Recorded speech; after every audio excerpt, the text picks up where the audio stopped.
جولة في المرشدي بعروض ما تتفوتش.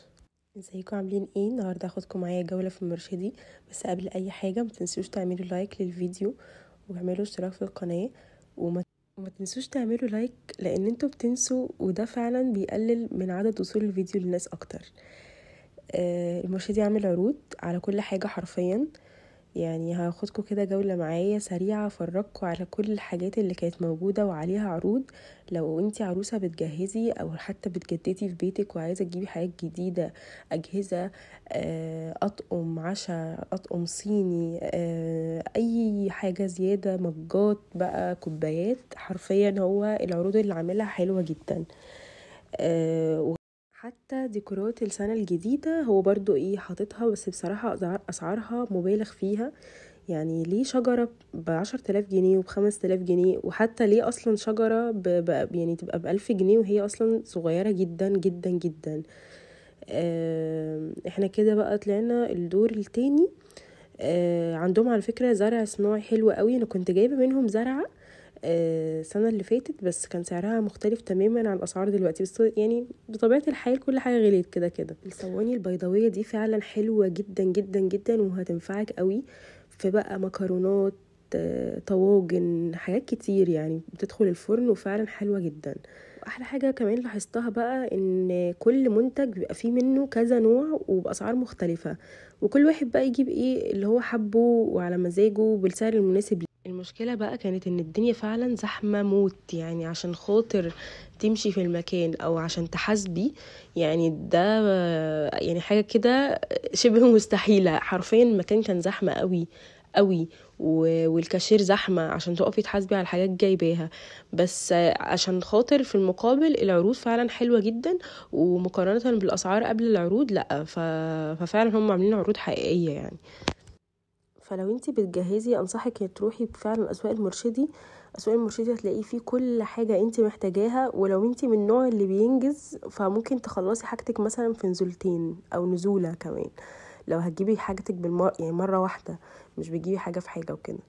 فهو فعلا في كل حاجة، وكل حاجة انتي متخيليها من اول الرفايع لحد بقى الاجهزة، واسعاره مميزه، ودايما تلاقي كل الانواع اللي انت تتخيليها ولا ما تتخيلهاش، يعني حاجات انت منتجات عارفاها وماركات معروفه وماركات لا مش معروفه، وكل حاجه بقى بسعرها يعني، وانت بتختاري المناسب ليكي. فلو هتروحي انصحك تروحي مثلا في يوم في وسط الاسبوع وبدري، يعني كل ما تأخري اكتر في الوقت كل ما الدنيا بتزحم اكتر، وخصوصا الجمعة والسبت، يعني الجمعة ده كان دمار بصراحة. الدنيا كانت زحمة جدا. ازايز المية بقى بكل اشكالها وانواعها ورسومات مختلفة، وكمان موجود الفرنش بريس اللي انا كلمتكم عنها قبل كده في الفيديو. موجود موجود بقى طقم شاي وجاتوه، طقم فناجين قهوة، اطقم اللي هي الخشب التسالي المتقسمة، موجود منها كمان تشكيلة حلوة قوي، مجات بقى بكل اشكالها واحجامها وانواعها، تحفة بصراحة. وعندهم كمان اشكال تانية بس للاسف ما صورتهاش، يعني الناحية التانية كان شكلهم احلى من دول كمان. اطقم بقى التوزيع الخشب بتتباع بالوحدة او كمان اللي هي المجموعة اللي مع بعض، ودي اسعارها. عندهم كمان الديكورات اللي احنا بنعمل بيها ستايلنج على السفرة، ده مثلا ممكن نستخدمه كسبت عيش، هيبقى حلو قوي. ممكن نحط فيه فاكهة برضو، هيبقى جميل جدا الصبح على الفطار كده. يعني عندهم اللي اكتشفته كمان المرة دي ان هم لا يعني موجبين العصر كده وجايبين بصراحة حاجات جميلة. المنظمات كلها بكل اشكالها عندهم، اللي تحط على التسريحة او ممكن تستخدميها استخدامات تانية في المطبخ، مثلا تحطي فيها الباكتس بتاعة الشاي والاعشاب والحاجات دي.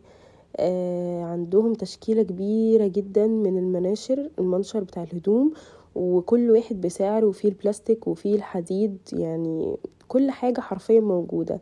أطقم ملامين بقى، عندهم طواجن فخار، طقم جرانيت اهو مكون من 3 قطع ب7,900 جنيه.